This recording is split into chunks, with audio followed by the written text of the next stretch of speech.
بسم اللہ الرحمن الرحیم۔ السلام علیکم۔ آج کی اس ویڈیو میں آپ ملاحظہ فرمائیں گے کالے جادو کی حقیقت، اس کا پارٹ نمبر 1، جس میں شیطان کا قرب حاصل کرنے کے لیے جادوگروں کے بعض وسائل۔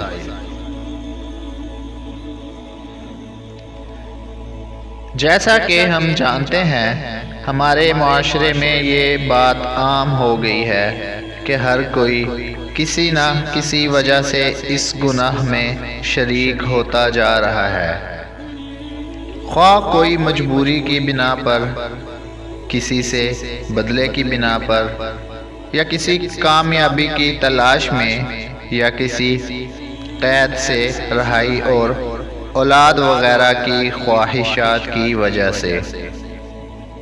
لوگ ایک ایسا راستہ اختیار کر لیتے ہیں جس کا انہیں اندازہ بھی نہیں ہوتا کہ اس کی حقیقت کیا ہے، اور اس سے اللہ اور اس کا رسول صلی اللہ علیہ وسلم کا کیا حکم ہے۔ کیا یہی راستہ ہے یا ایک عذاب؟ اسی وجہ سے ہم نے یہ سیریز کا آغاز کر رہے ہیں۔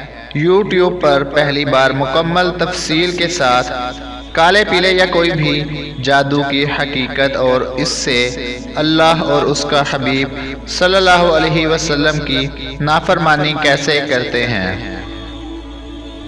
ہماری اس کوشش میں آپ سب کے ساتھ اور سپورٹ کی ضرورت ہے۔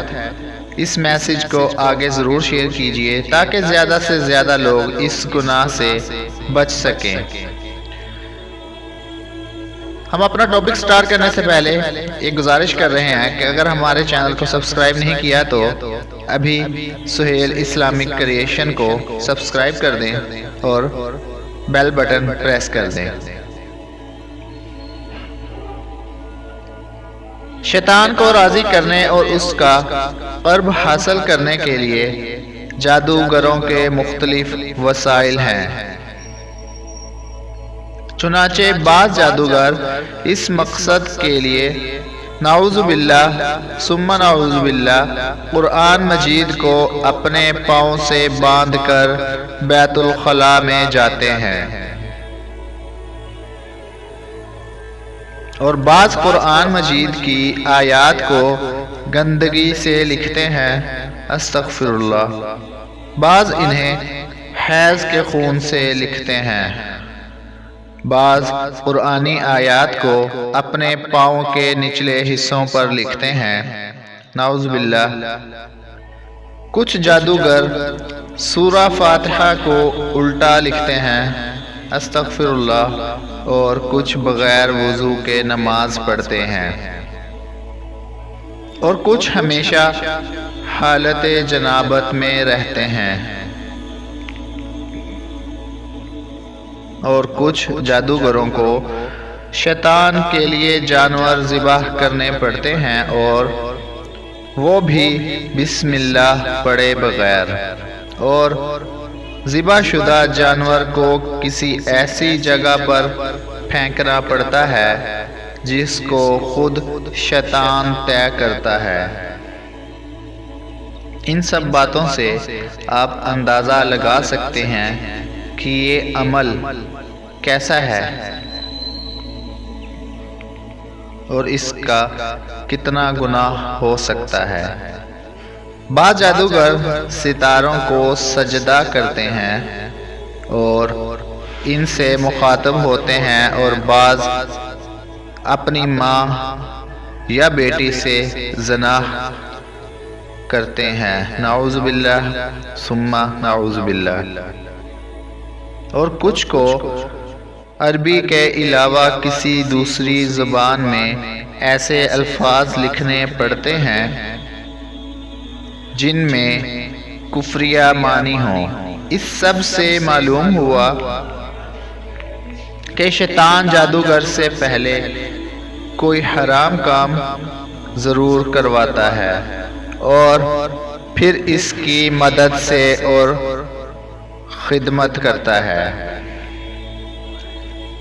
چنانچہ جادوگر جتنا بڑا کفریہ کام کرے گا شیطان اتنا ہی زیادہ اس کا فرما بردار ہوگا اور اس کے مطالبات کو پورا کرنے میں جلدی تیزی کرے گا۔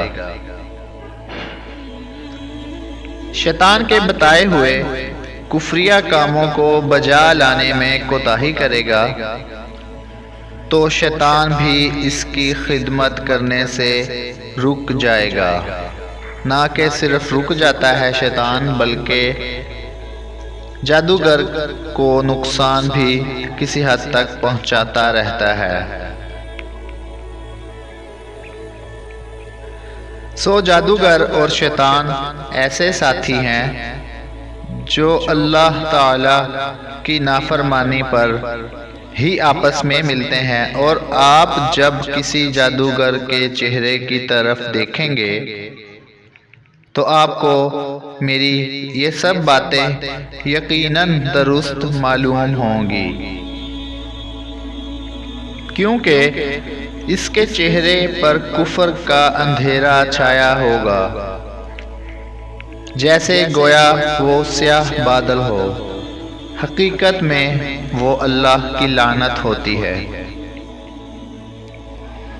اگر آپ کسی جادوگر کو قریب سے جانتے ہیں تو یقیناً اسے زبوں حالی کا شکار پائیں گے۔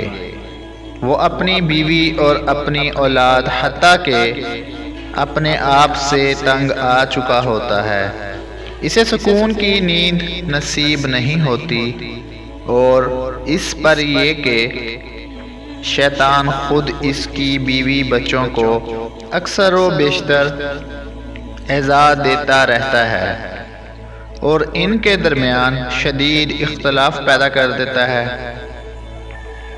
سچ فرمایا اللہ رب العزت نے کتاب اللہ میں، اور جو شخص میری یاد سے روگردانی کرے گا وہ دنیا میں تنگ حال رہے گا۔ سورہ طٰہٰ کی آیت نمبر 124۔ ویڈیو پسند آئی تو لائک اور شیئر ضرور کیجئے، چینل کو سبسکرائب نہیں کیا تو سبسکرائب کریں۔